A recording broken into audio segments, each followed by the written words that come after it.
This presentation is brought to you by the Zach Ross Foundation, a global philanthropic organization with a focus on poverty, education, and mental health.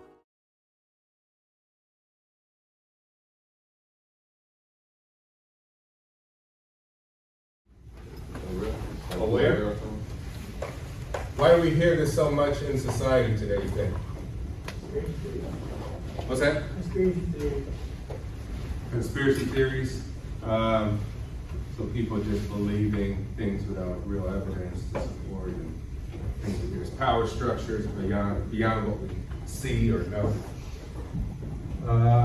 Okay, conspiracy. Conspiracies are good sometimes. What else? Right? I'm woke. What does that mean? Who here feels woke? You feel woke about what? A lot of things, like I look at a lot of things differently. I feel like I do. So you feel like you're more aware of what? Your surroundings, your environment, there's things going on? Okay.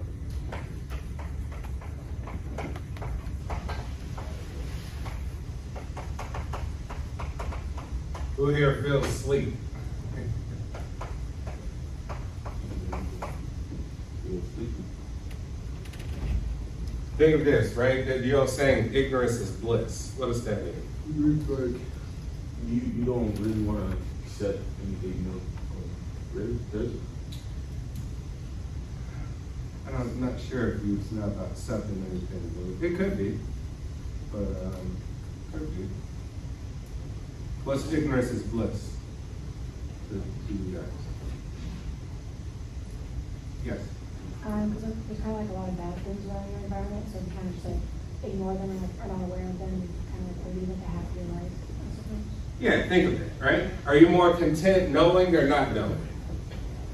Are you more content being aware or unaware?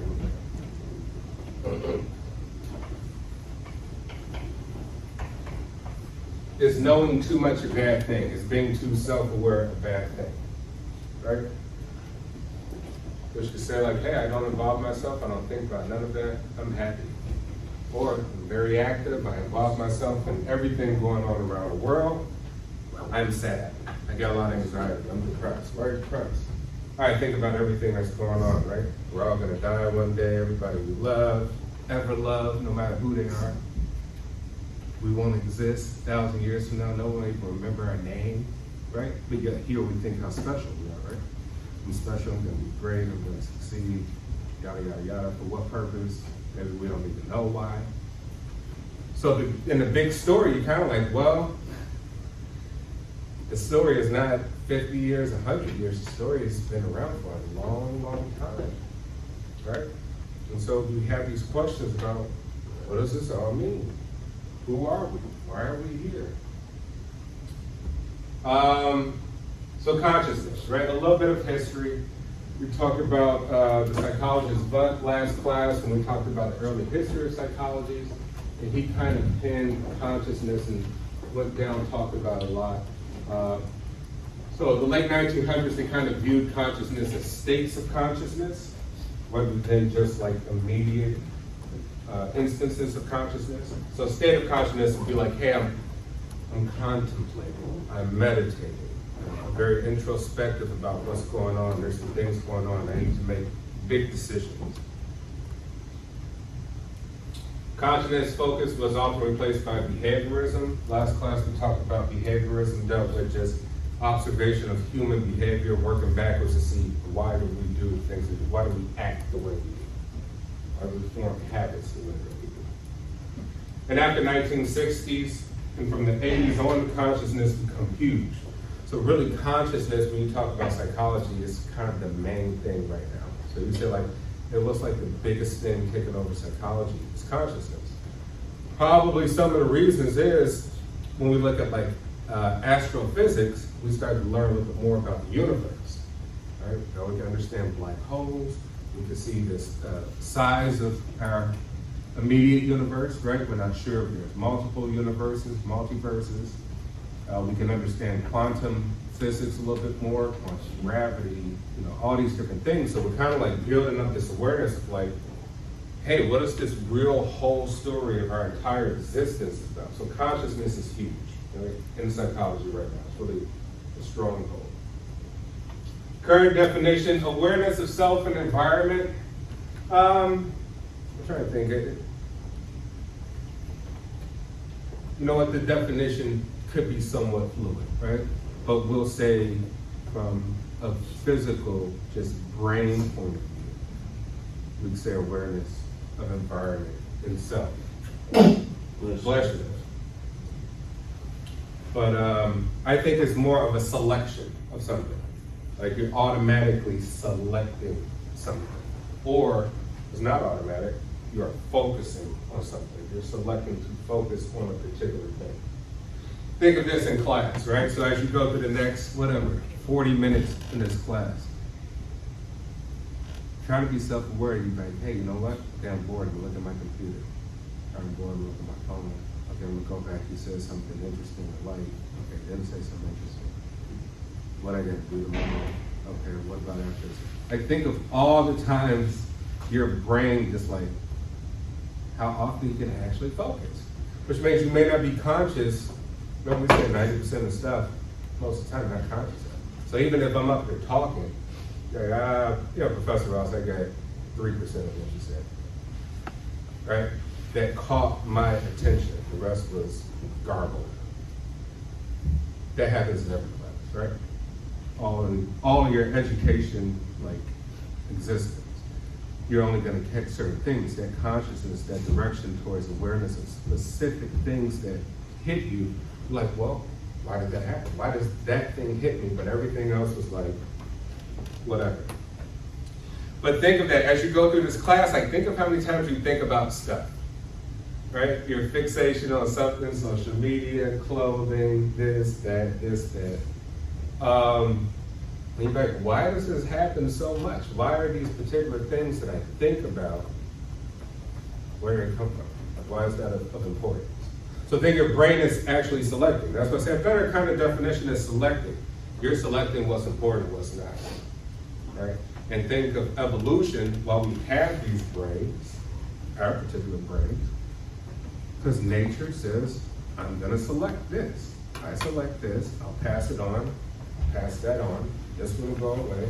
So that's how species come about. Certain species disappear. Like, oh, they don't have what it takes anymore. They're not selected anymore.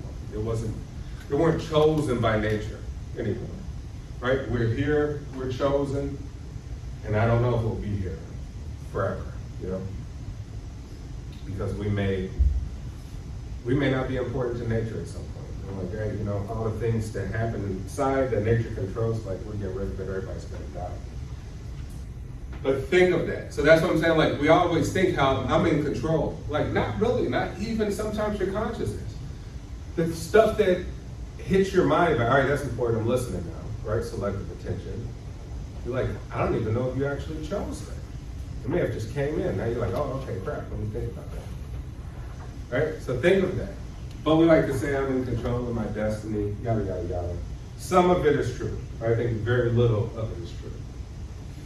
Some of the features of consciousness allows assemblage of multiple information sources. So much going on in our brains. Right? And we talked about limbic system, just emotions. So we get these emotions towards things. Happiness, sad, all these different things going on. And then we get problem-solving parts of our brain. So just a lot going on, but it assembles information to make it focus on one particular thing or a multitude of particular things. So your focus attention when learning a complex concept or behavior involve different states, right? Different state of consciousness would be just something longer than a momentary thing, right? You can quickly fixate on something, then your attention moves to something else.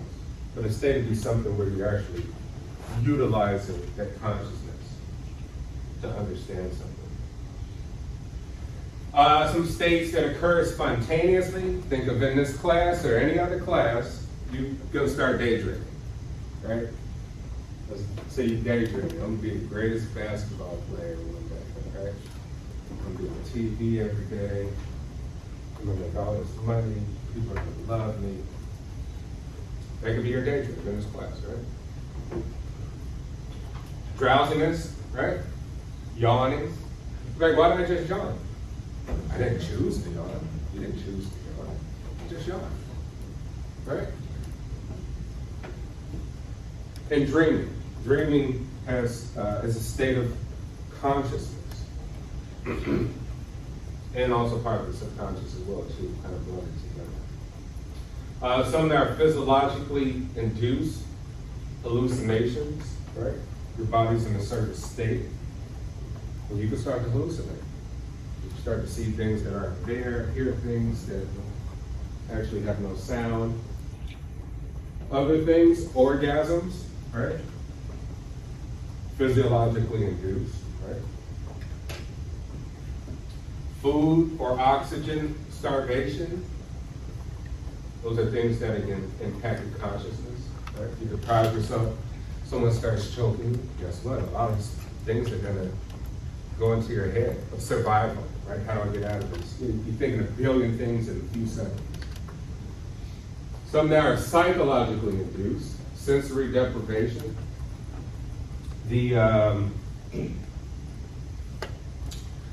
So the CIA, right? So I have a lot of friends that work in both like CIA, FBI, NSA, right? There are people who go around the world, they do espionage in different countries. There's some people that, you know, at some point they used to assassinate people in foreign countries, right? And so I talk to these people about all different types of things dealing with the psychological part of doing that type of job. So the CIA really, you know what the most effective technique of used against terrorists to get information out of them? What do you think it is? What's the most effective technique to get information out of them? Like after you tried out on waterboarding, pulling out toenails and stuff like that. Yeah, sensory deprivation, but there's one particular one. It's like something you can't live without it, right?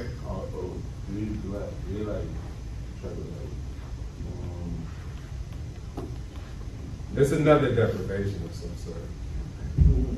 It's sleep deprivation. Cause it like just keep you awake. Yeah, which means your mind will literally go crazy. And you'll start saying things that you're in control thing. I'm not gonna spill the secret, right? I'm not gonna tell they'll kill my family, anything like that. But your mind will literally go crazy if you don't get sleep. Like try not to go to sleep for 3 days. You'll be done. So that shows us like we need certain things, else literally our minds no longer function in a normal state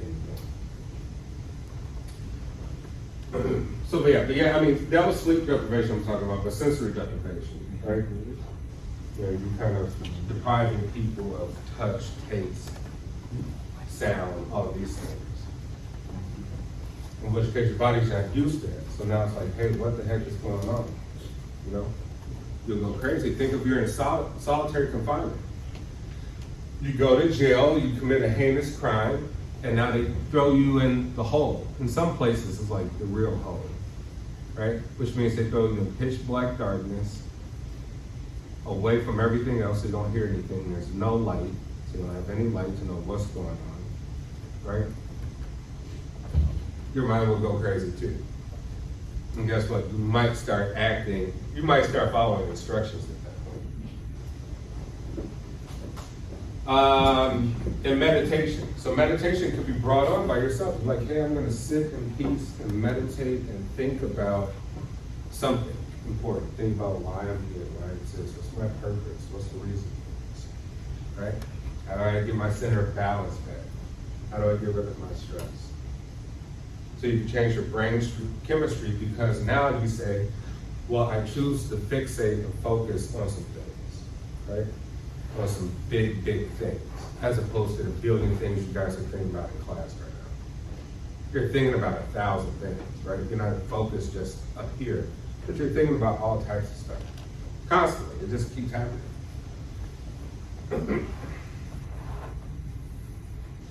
Cognitive neuroscience. looking at the brain through scanners, observing the brain, right? Interdisciplinary study of brain activity linked with mental processes. Consciousness experience arises from synchronized activity across the brain. What that means is everything's kind of working in unison.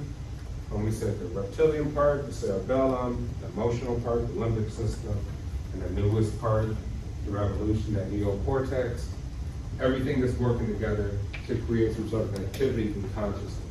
Right? And with that consciousness, we'll do things. We'll be attentive to something. Could be attentive to something because of our emotions. Like, okay, I'm very emotional, let me focus or fixate on this thing. Right? Try to understand why I feel this way. Why do I feel this way? You start asking yourself those kind of questions. But it's your whole brain activating, right? Just in different areas, but in unison. Selective attention.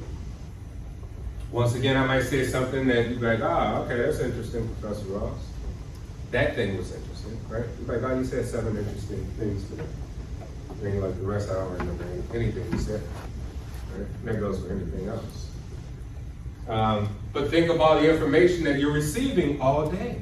All day you're receiving all this information, and then you only really hold on to a few of them. Like literally, if I asked you what happened to you last Wednesday, I got no idea. I maybe remember 3 things. You might not even remember even what you ate. So think of that. Like you actually, your focus is very limited. Very, very limited. Which is why, as you begin to learn that humility becomes very important if you're serious, if you're to be taken serious intellectually, right? Whatever, right? 5.0 GPAs, AP classes in high school, right? Valedictorians, salutatorians. But as you move on, you guys are getting degrees, you may even move on further, become authors, writers, researchers. You may want to expand a field. You're like, hey, I'm tired of being a student of the field and regurgitating everything everybody told me.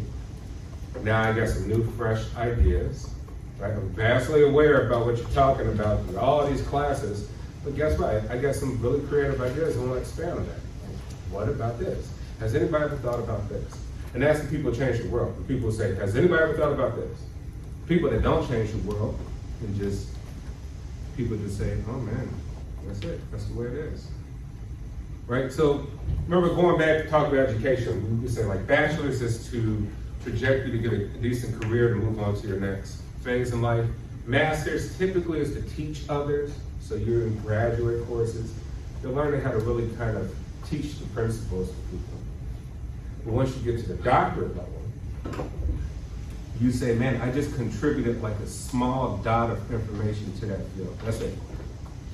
But it takes so long and so much work. My dissertation was like 350 pages long. But guess what? There's there's only a few people that actually maybe understand what I was trying to convey, right? People within the field that get it. So the point is to be humble, even about learning and intellectualism, because it's kind of like, hey, we only are paying attention, we only really pulling out information that our brains somehow think is important. And you guys' brains are completely different, and so some stuff is important to you, some stuff is not important, and then other things are important. So it's just completely different. But nonetheless, that is consciousness. Now I don't want to, there's 2 types of consciousness, right? One is, it depends on who you're talking to, right? I kind of like to be a whole, holistic sort of have perspectives on these. One is physicalist. We're just dealing primarily with the brain, only we can have substantive evidence for it. The other is abstract. So consciousness is both, in my opinion. It's very abstract because we really don't know how it works. We don't know what it means, right? To have this awareness about the universe and think about ideas, imagination. People say they can project themselves to other places. All these different things. But they all should be taken in. So selective attention. Conscious awareness focus on a particular stimulus. Like I say, something that hits your attention, focus on that. but there's a ton of stuff else going on, you're like, well, I'm not paying attention to that right now. That's like looking in a crowd of people. Let's say you go to a festival in Chicago, downtown, 10,000 people. And you're looking out, you see 10,000 people. But you may focus on 1 or 2 people. You're like, oh man, I pay attention to that. I like those shoes caught my eye, right? That jacket, oh man, I like that. Oh, look at him or her, right? Attractive. Or this or that. Or a smell, you're like, oh man, it smells good, where's that coming from? Right? But all this activity is still happening. You see it, you hear it, right? You smell everything. But guess what? Your brain is like, no, that thing, okay? I smell a hot dog, okay? Everything happening, still, you're not really aware, but you are aware of this, but you're fixated. That selective attention picked up something because of that particular stimulus. The example they give here is the cocktail party effect, which is like, hey, who do you decide to talk to? Let's say you came by yourself and you didn't know nobody. Who do you decide to talk to? Right? Something has to gravitate there. Selective attention in accidents, rapid switching between activities degrades sustained focus attention. Think of driving while texting. You're like, oh snap, okay, you're driving on the expressway and you focus on texting somebody or checking out social media or something. But now your brain picks up the red light and the brake lights in front of you. You're like, oh snap, let me slow down before I crash. Digital device use while driving, texting, talking with passengers also increases the risk. Right, think about that if you're talking, let's say you're like an Uber driver and you're talking to your passengers about all type of stuff. If somebody brings up a subject that you're really interested in or involved in, you get really, really excited about it. Right? Somebody brings up a subject you don't really care for it. The conversation dies pretty quick. But you get excited, and that excitement can do great harm while driving. Unintentional blindness, failing to see visible objects when attention is directed elsewhere. Think of being surrounded by a group of guys ready to jump you or something, right? And that's scary. Like, hey, I'm focusing on him. He looks like the biggest dude. That looks like the biggest threat, right? But you see all of them. And over here, the small person clocks you. Why? Because your brain, that survival mode, remember we say nature is kind of guiding and directing all of this, right? So you're processing information all the time, but nature's kind of been like, hey, you get up a situation, you can survive, get rid of this threat.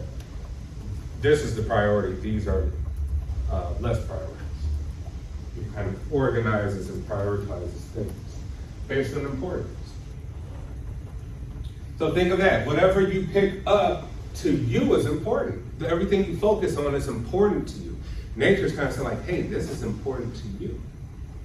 It may not be important to everybody else, but to you, this is important, right? If I put up something about sports, guess what? All the sports guys, your attention would be like, boom, oh yeah, I got a question. Right? Think of that. You're like, oh, okay, now we're talking about something I like. But this all applies to things you like or not. Because if you can master psychology, like think of, let's say LeBron James, right?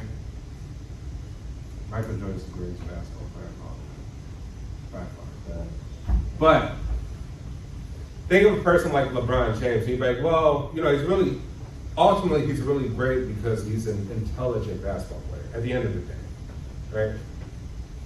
And what makes him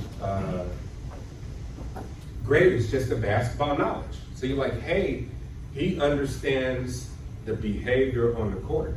So even psychology applies to athletics because to understand the behavior of your opponents as a competitor gives you a real unique, distinct advantage over just, hey, this person is very physically talented, right? The physical talents really only get you so far because teams, coaches, they're trying to strategize to beat you. So like, we picked up your talent. We know exactly what this dude did, but we picked up a strategy to stop that. So now what you gonna do? So failing to notice changes in the environment here. So they kind of give this illustration. this older gentleman here pointing, and, these people coming out to help. No, that's very confusing. Never mind. Skip that. So dual processing, two-track mind. What do we mean we got a two-track mind? All of you guys have a two-track mind. Some will hypothesize that you have a three-track mind. Some will hypothesize that you have more than that.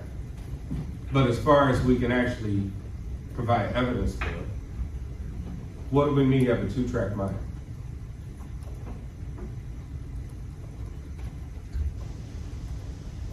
So we got consciousness. What's the other part? What's the opposite? Like one side is consciousness, one side is everything else, like the functional part, right? Yeah. Okay. So like the automated, like subconscious, Yeah. right? So you guys have a subconscious, you have a conscious. When we say like, hey, 90% is sub, maybe 10% is awareness, consciousness that you're fixated, selective about. Right. So we got this dual processing, two-track mind, the subconscious and the unconscious. Right. If someone were to hit you, you might immediately hit them back. I'm like, did you think about hitting back? Like, no, it's just automatic. I don't really think about it. They hit me, my body just responded to hit back. So you're like, well, who hit the guy? Like, I mean, technically, me. So if we want to get down to the root of it, maybe not me. How you can argue that in court? But I wasn't active in it. It was just an automated response. So dual processing, simultaneous information processed on separate conscious and unconscious tracks, right? They're both operating together. One is probably a little bit stronger than others, depending on what you're thinking about and how strong you're actually fixated on something. We got blind sight, responding to a visual stimulus without consciously experiencing it. Dreaming, right? You dream, you envision all these great things in your dream. You're not really there. You're not at that place in your dream. But guess what? Your body is recognizing that it's a real thing. You're like, man, that dream last night felt so real. I had this dream. It felt so real, like I was there. Right? Remember, we said the subconscious a lot of times don't know the difference if you start thinking about certain things. The subconscious takes it as a reality, even though it may be complete fabrication. It says, no, this is actually really happening. So your body starts to respond like, oh, this is really happening. Like, yeah, no, it was just great. Parallel processing many aspects of a stimulus or problem at once. Right? Maybe we could call it like multitasking. Your brain is multitasking. And we talk about women are better multitaskers than men. By design, by the way that the brain is structured, right? It's more condensed with neurons have, which means that they exceed kind of men on average, right? These are just averages, but as far as the evidence shows, exceed men in language. That's why women they love to talk. They love to talk and they love to express feelings. Tell me why you feel it. Why do you love it? Right? And the guy may be like, well, right? But then guy will ask the girl like, hey, you tell me why you love me. And she could paint it all like a piece of art. Right?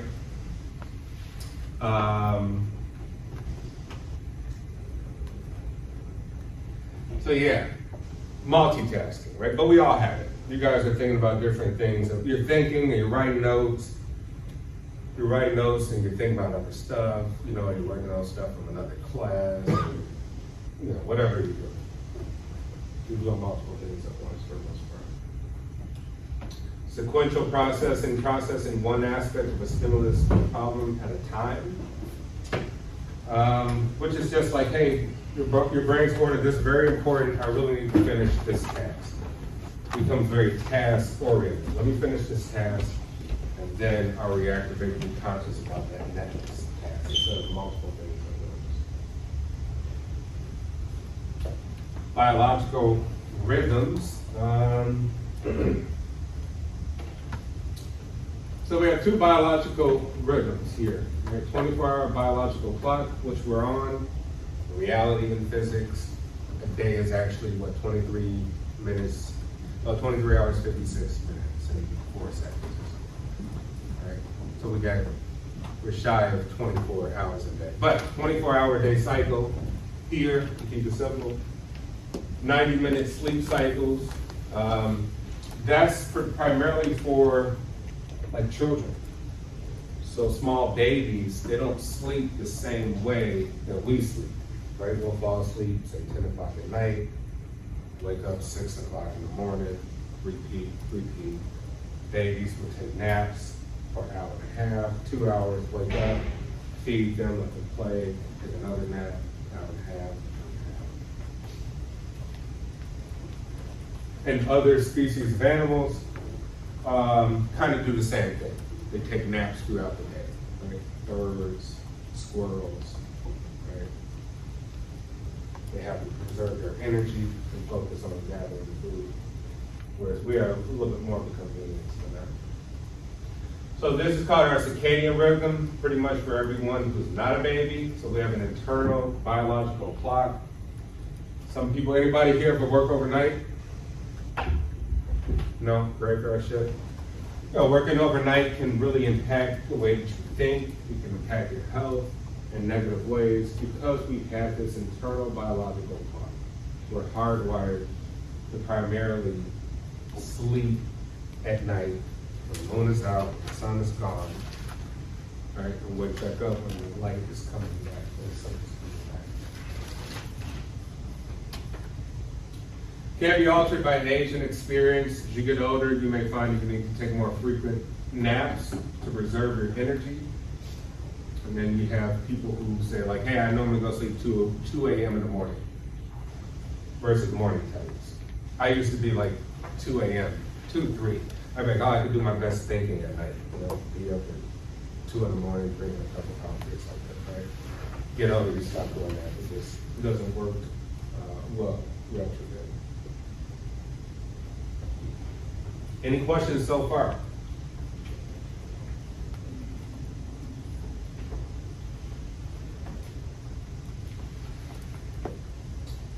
Some biological rhythms of sleep. Here we have stages of sleep, right? We have different stages. Beta, theta, delta, right? So when you first lay down to rest, you're not completely asleep, right? You're still aware, you have secondary hearing, you can still kind of know what's going on outside of something, you hear a certain weird noise, you immediately jump up and what's that? Awesome thing. Now here when you get really, really sleep, they call like rapid eye movement, REM. That's like when you're completely asleep, your brain is relaxed, the waves in your brain, electrical brain waves, they're slowed down, you're processing more slowly. You're very vulnerable at that point. So here's just an illustration of kind of like sleeping patterns, right? Measured brain waves, different patterns. So you cycle through about every 90 minutes distinct sleep stages. And what they call NREM1, your first sleeping is slow brain breathing, irregular brain waves, hallucinations, hypnagogic hypnic sensations. Your second form will be relaxed more deeply. 20 minutes it takes about sleep spindles, the memory and processing. And then you have your deep sleep. Your delta waves get really slow. It takes about 30 minutes to kind of get into that phase. And at that point, you're actually really asleep. You won't be hearing sounds and noises outside of your head like that. You'll be really inside of your head, focusing on your thoughts and memories from the day, emotions and things like that. So in that last part of sleep, So your heart rate may rise if you're having a particular type of dreams, rapid irregular breathing, darting eyes, right? You kind of, you have a world inside of your head, right? Outside of your real environment. At that point, you're in a whole different universe. You wake up, or during that activity, you may have some genital arousal, active motor cortex messages. You might shake, you might jerk. People are like, why were you jerking last night when you were sleeping? You were shaking. Sometimes people have protective paralysis based on what they're dreaming about. Some messages, because some of the messages get blocked by the brainstem.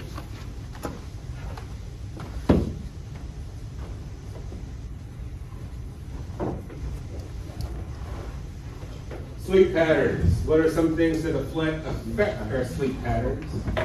Genetic influences, kind of how your family raised you, like if they put you down at certain times or made you go to sleep or go in the room, turn off the light at certain times.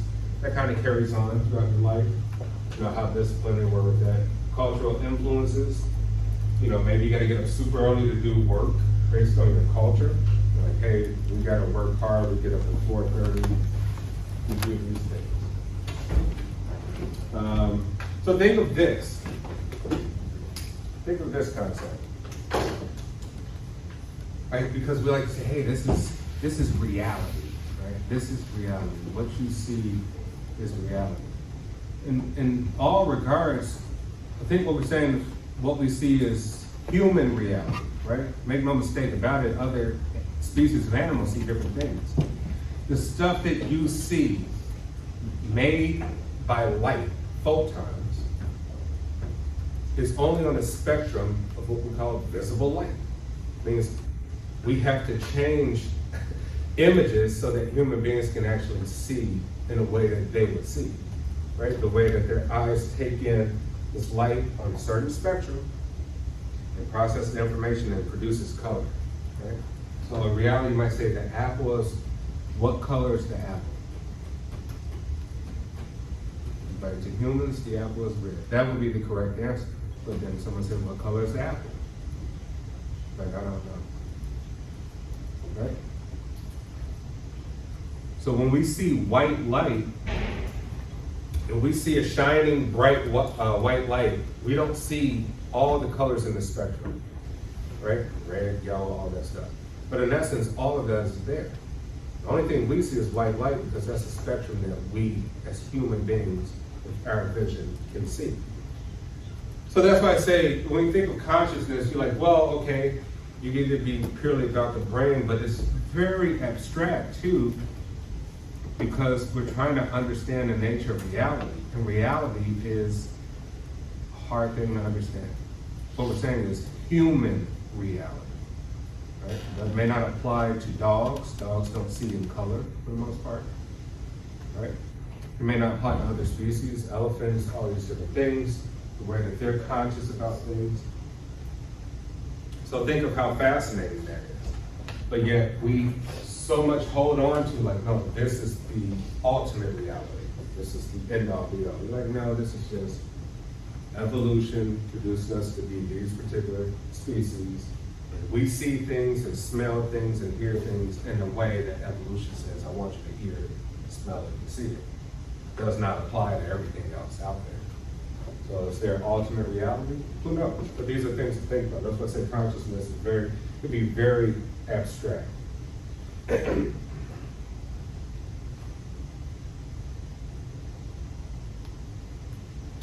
Why do we sleep? So we have particular sleep functions: to recuperate, obviously, to conserve energy, right? To charge back up, to let the cells kind of chill out and get you ready to do some more activities. We sleep to protect our brains, so our brains are fresh, right? Not overworked.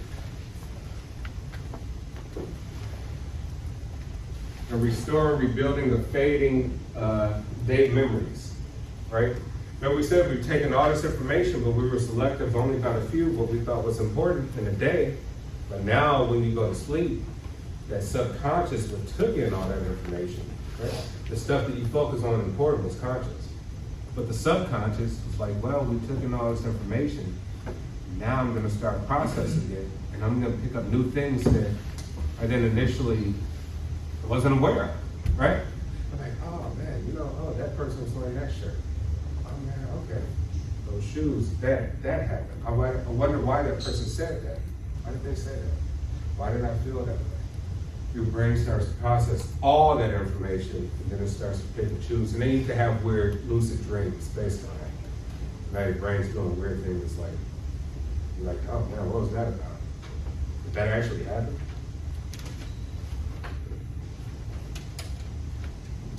And all of that helps feed creative thinking, right? We have this imagination, this great imagination. We think of creative things. But it may come out of nowhere. Most creativity comes out of absolutely nowhere. Where'd you get that idea from? I don't know, it's all bird, Hey Newton, why did you think about gravity? I don't know, the apple fell from the tree to hit the ground, and from there it just took off. Right? All about because they're apples. And your body needs it to support growth. So your cells need to regenerate, you need to build on your muscles, your bones, and expand and become these bigger dogs. What time is it? 46. Okay. Sleep deprivation and disorders.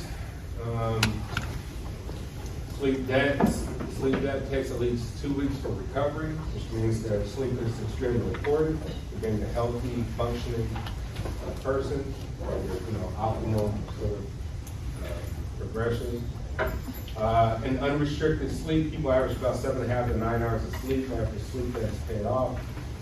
People from high school, 20%, in college, 69% students report feeling tired or being sleep deprived. Who here feels tired? Why do you guys feel so tired? You didn't get enough sleep? Are you overworking yourself, doing too much? What is it?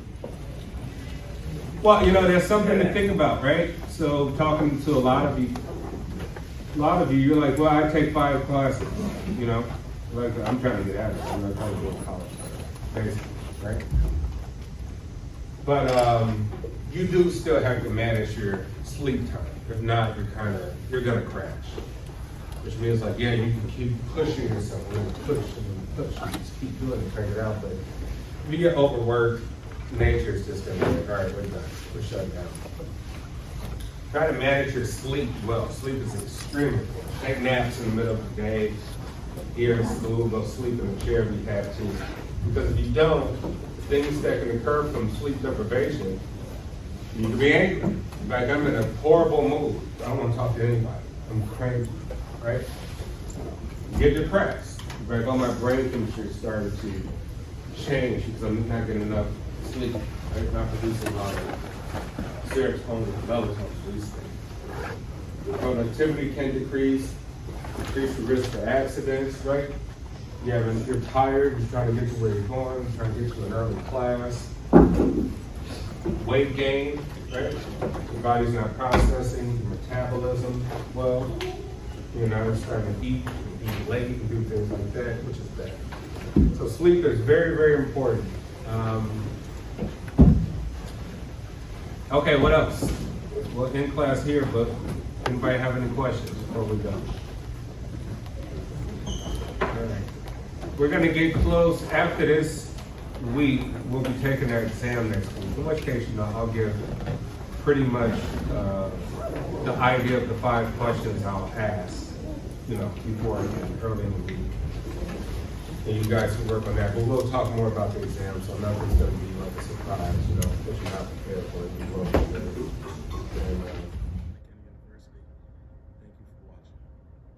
This presentation was brought to you by the Zach Ross Foundation, a global philanthropic organization focusing on poverty, education, and mental health. We hope you've enjoyed.